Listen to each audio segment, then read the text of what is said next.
Thanks for watching the Sun Belt Conference football preview.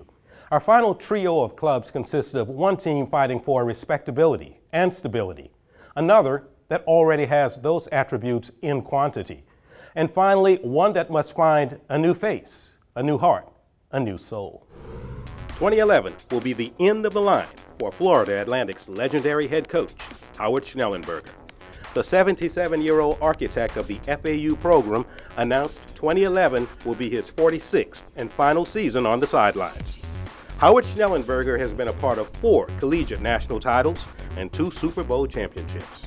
I can't imagine FAU without another coach. You know, Howard Schnellenberger to me goes with FAU right now. I mean, he built the program, 12 years? It doesn't matter how old he is, he still knows the game and he's still very pinpoint on little details. It's fitting that the driving force behind the FAU program will get to coach the first 5 home games at the new on-campus facility. The 30,000-seat stadium is something Schnellenberger has pointed toward for over a decade, and his players feel it's a promise kept by their legendary coach. Every day I ride by it, I get more and more excited. It's just, awesome feeling to actually have a place called home and on campus, I don't know, I just, if I could put it in words, I would, but every time I try, I'm just so speechless. It is the most consistent program in the Sun Belt Conference. The men of Troy should continue playing at a high level in 2010. Despite losing one of the Sun Belt's most versatile players ever, NFL draftee Jerrell Jernigan, Troy still has an abundance of talent on offense. Led by the 2010 Sun Belt Conference Freshman of the Year, quarterback Corey Robinson. Last year, I made a bunch of mistakes as a young guy, but the good thing about it was that I wasn't making the same mistakes every week. I strive to get better. My coaches, they're doing a great job helping me out.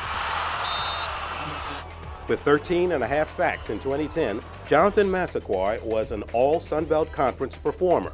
That's why he is this year's preseason Sun Belt Conference Defensive Player of the Year. I think Massaquoi is a guy that very bright, astute, well-spoken, wants to do it all. He wants to be a leader and all that kind of stuff. Sometimes he forces that a little bit, but he's gaining on it since he's been here, and he's well respected. Which is why more is expected of Massaquoi this season. Last year, I had great players around me that made me great. I've been following here and there my whole life, being a leader, being put in positions, but never ever filled into the leadership role. So hopefully this year I can fill into those shoes and be able to take this role that, so many want me to take. In Bowling Green, Kentucky, the Hilltopper footballers are working hard to improve on last year's 2-10 season. Both victories came at the expense of conference rivals, Louisiana Lafayette and Arkansas State. And if you're wondering about Coach Willie Taggart's practice attire, no, he's not repairing appliances. He is trying to repair the health of his alma mater's football program. A lot of people depending on us to do well. A lot of those blue-collar folks that work to get us where we're at right now. And we need to get back to doing that so we can make those folks happy again. Despite only 2 wins during the last 2 seasons, reportedly Western Kentucky has been at the top of the Sun Belt Conference the last 2 years in recruiting. I think you'll see this team, our football team, become a lot closer to our Sun Belt's opponents when it comes to size and speed. I can say, last year I used to go out and pregame and see some of these guys from these opposing teams come out. I'm like, geez, why can't we have some guys look like that? Western Kentucky may be the team to watch this year. They certainly have a player who is being watched. He is on the watch list of the Maxwell Award, the best all-round player in the nation, the Walker Award, the best running back in the nation, and the Horning Award, the most versatile player in the country. He is Western Kentucky running back Bobby Rainey. The senior from Griffin, Georgia, led the nation in carries in 2010. 340 rushing attempts for the 5'8", 205-pounder. As one of those blue-collar guys, he welcomed the workload. Brought me back to high school because I used to average like 30 carries a game in high school. And so when I started getting those carries when Coach Taggart got here, I felt like I was in high school again. Bobby Rainey does not shy away from the fact that he is not the fastest or the biggest running back you'll see.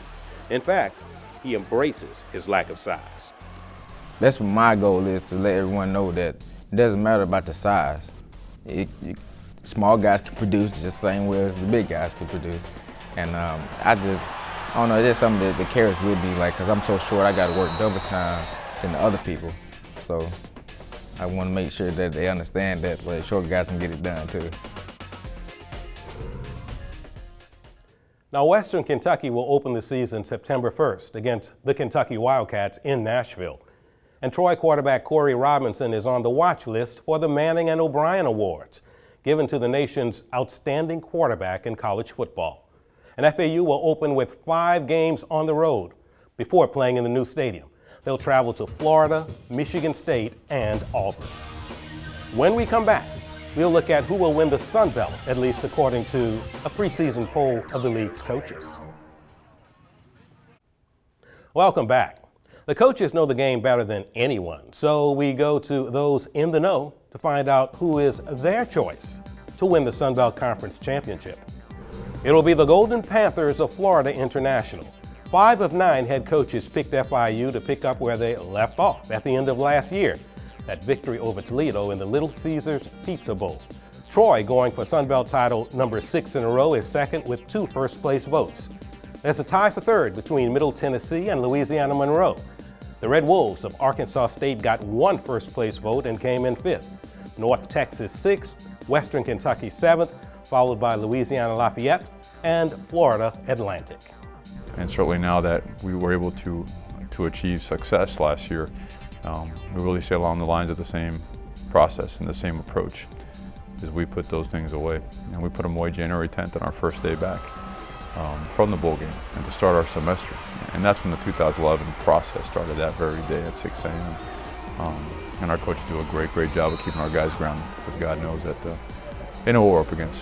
Mario had a great year last year at FIU, and excited for him. He's worked hard and done a great job down there, and they're a very talented team coming back. Larry's done a wonderful job there at Troy over a number of years, and even though they have a lot of players that they lost off of last year's team, you know, those guys have been in the system for a while, and so they understand the system, and so while they might not have experience on the field, they have experience within the systems themselves. And you can see Sun Belt Conference action on the Sun Belt Football Network on Comcast Sports Southeast and Cox Sports Television. The 11-game schedule gets underway September 24th when Middle Tennessee visits Troy, followed by Arkansas State at Western Kentucky on October 1st. FAU at North Texas on the 8th, Louisiana Monroe and Troy on the 15th. Middle Tennessee faces Florida Atlantic October 22nd. And we close out the month of October with Louisiana Lafayette against the Blue Raiders. It's the Battle of Louisiana on November 5th when ULM travels to ULL. Then it's 4 wild card games announced 12 days before game days on November 12th, 19th, 26th, and the 3rd of December. Thanks for joining us on the Sun Belt Football Preview Show. It will be another outstanding season of college football in the Sun Belt Conference. I'm Ro Brown.